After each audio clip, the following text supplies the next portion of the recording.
offenses, robbery offenses, sexual offenses, and that's, we don't take sex offenses.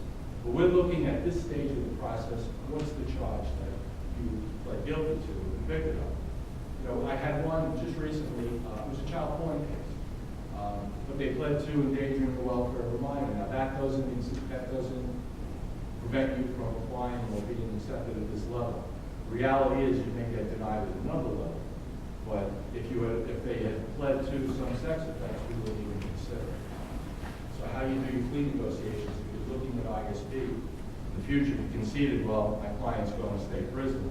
Now I need to set them up for ISP.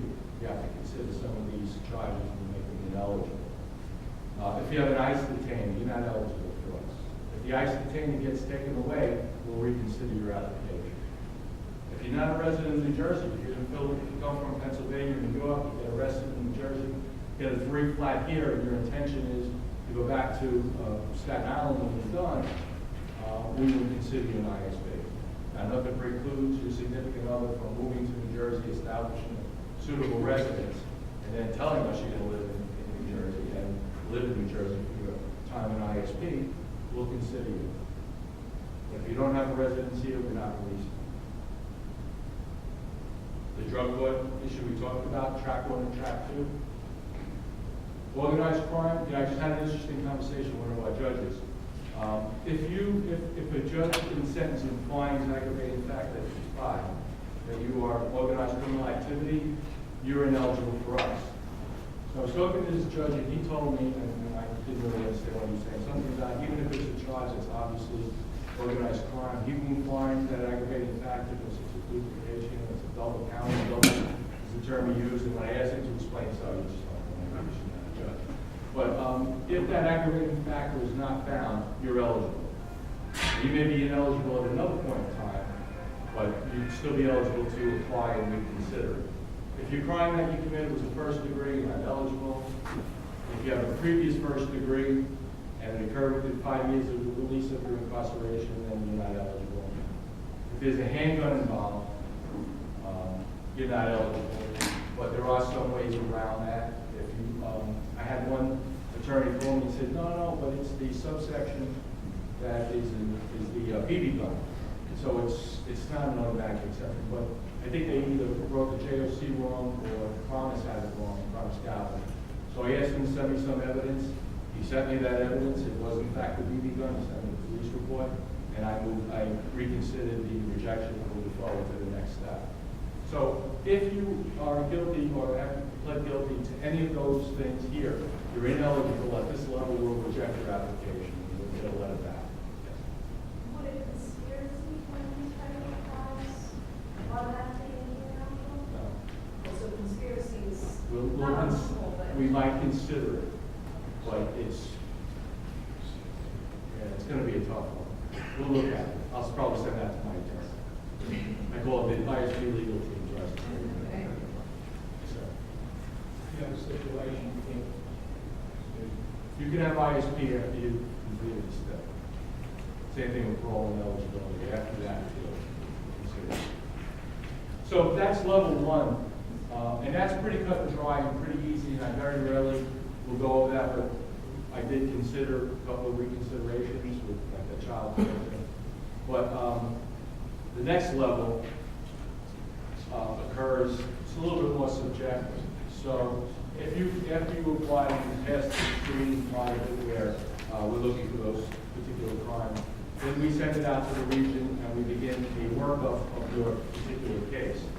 And during the course of that workup, we may find certain things that will make you ineligible for ISP. Some of those things might be violence in the present tense, violent history. You got to remember, my offices are more like probation offices. They're not armed, not law enforcement. So if you have a long history of being a cop fighter and have a history of violence, my office is unsafe for all supervisors. So we will let you on the program. If you have violence in the prior record, if you have an extensive criminal record. Now what that means? That means something a little bit different in Monmouth than I think it means in Newark. But because I see the judges have a slightly different standard of what they'll consider. But if you have an extensive criminal history, we may not send you to the panel. Yes, sir. The violence in the prior record, do you guys factor in if it looks like, you get, sometimes you get these people where maybe it's a lot of domestics and they keep getting dismissed? Like, would that still weigh against the person, assuming, maybe they have a bunch of different charges that started as violent things but led to dismissals? It will factor in, and we may let it go to the panel, but we have 26 judges, and they're all different personalities. I don't have to explain to anybody in this room that. And some judges will see that and it'll be a no. And we kind of know that, and sometimes we'll forum shop a little bit, to try and put a particular client or a particular panel, because we know someone. We have a judge that will never vote for a drug court participant. The best I can get her to do is abstain. So we try to move things away from her. If a person has significant institutional infractions, that tells me something. If you can't go along with the program in prison, then what chance do you have of success in my program? So if you have a lot of infractions, if you spent a year in segregation, I'm not sure that you're a good candidate for ISP. If we can't find proper housing for you, we're not going to release you from prison to put you in with your drug-addicted girlfriend and your father who was a career criminal and your son who is currently in drug court. We're not going to put you there. So if you don't have a proper residence, you're not going to go into ISP. Some of the ones that I will have a tendency of reconsidering, absence of sincerity and motivation. If you do have clients and you are setting them up to apply for ISP, please let them know that when they do have an interview with us, some of the things you don't want to say is, oh, I'm innocent, it's a case of mistaken identity, the system is after me, ISP is here to set me up to fail again. These are what we call an absence of sincerity. So you want to tell, it's like any other job interview. You go in there and you should say something like, I'm a creep, a bum, I want to change my life, I want to go out and turn my life around, be a good, productive member of society. Better answer. Do it with a little sincerity. So as you discuss your clients and potentially going to ISP, you might want to prep them for their interview. Because you cannot imagine, I personally heard, I've been to Jones Farm half a dozen times, and that's minimum security as it gets, listening to people who just are not selling me whatsoever that they belong in my program. They have to sell me. So I go home, they're not home. Sell me. Tell me why I want you on my program. I need to stop sending half of you back. So tell me why I need to do it. Maybe there's not enough time before they max out on their program, on their DOC sentence, and we'll consider that as well. If you don't have enough time, we think you have so much to do that we can't get it done in a short period of time, then we will not take it. Also, we have some people whose their needs just are totally beyond the scope of what we have to offer. We just can't handle them. They're unsuitable for us, so we will reject them. Again, there is no appeal administratively or through the appellate division for any denial into ISP, which I always found interesting. It's coming from a law enforcement background and going to the judiciary and due process being the most important thing in the world. There's no due process here. You're done.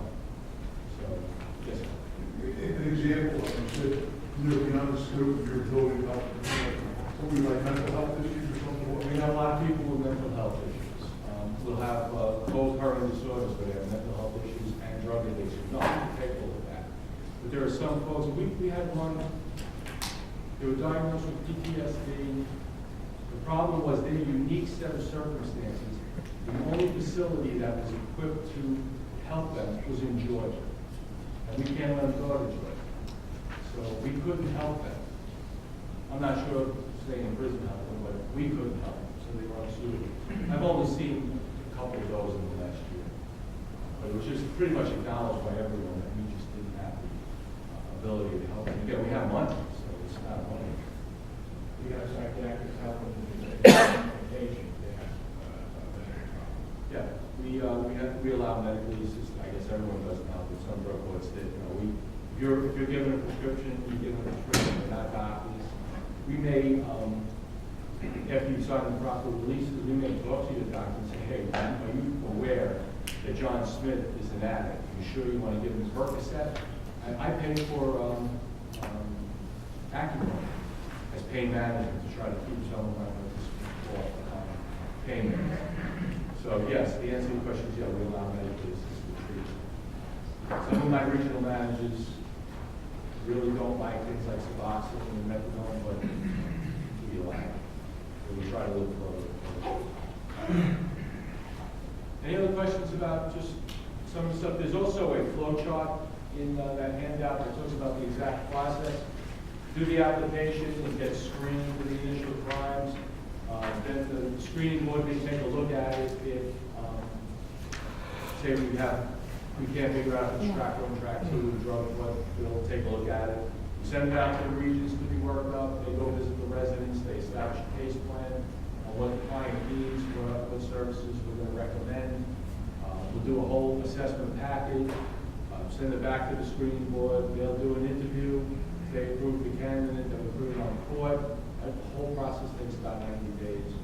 We'll get it in front of the 3-panel judge. The judge will either accept them into the program for 90 days, or we'll reject them and send them back. Oftentimes, if they're going to get rejected, there'll be a little wink, and they'll withdraw their application. At one point, there was some talk that if you were rejected from ISP, it affects your parole eligibility. We all said, no, that's not true, so we've got the judges to stop saying that.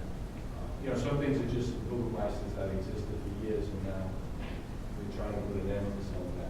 So if the judge accepts you, you're in with a 90-day resentencing. Come back every 90 days up until 270, and then at some point, hopefully you graduate, or at some point in that time period, you will be violated and sent back to state prison. Again, half of our people go back. Sorry. If you have an out-of-state defendant, if part of their plan they could establish a residence in New Jersey, are they acceptable? If they establish a residency in New Jersey, yes. Now, that would be mostly, again, we've had a wife who relocated from Philadelphia, came into New Jersey, established a residence. We found it suitable. We're not going to be snookered because we see you 4 times a week. If you think you're going to join our program and then sneak home to Philly, it's not going to work. So we will allow that. For the most part, the clients will tell us right up front, I'm going to Philadelphia when I get out of here, and then you're not eligible. So again, that's something I want to talk to the clients about.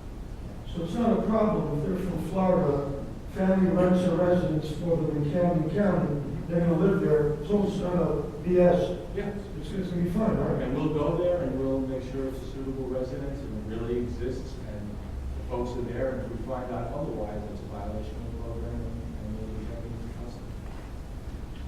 Is there truth to, like, if a person had ISP and completed it, that they could get it again? Like, I've heard, I don't know if it's ever true, but you just, Yes. once in a while your clients say that. Originally, the answer was no, but in the last few years, I don't remember the exact date, that was changed to allow it. But our judges are skeptical of folks coming back for a second bite. But it does happen, and it is allowed. Thank you. You indicated that one of the sanctions would be short-term period of incarceration. Yeah, and in Kintock, Geo, some of the globe. Who decides how long that period of time is? We'll get one of the judges on the original sentencing panel to sign on our recommendation order. And then we usually have the order to release them done at the same time. We'll recommend 3 days. Judge says, yes, I agree. So we'll do the warrant and we'll do the release order at the same time for 3 days. Yeah, I wish I could. Is your position that those people should be allowed unless they track them? Correct. And you said something about trying to get the grant at the beginning. I wasn't. The drug court judges that disagree with my interpretation are trying to get Judge Grant to make a policy decision that we will not accept former drug court participants in ISP. And I don't think he'll go for it, but I can't speak to him. But the whole move of criminal justice reform is to get people out of prison, give them more opportunities. We're different than drug court. We're not better, we're just different. And sometimes folks, I think I did a study that if I took 5 participants failed drug court will succeed 1 point something with them, so at least that's almost 2 people on our back. So we don't have a much better record, but somewhat. And again, we have a different focus, because we don't require them we don't require them to go to court every week, to come in, to go to the next one. So thank you, everyone.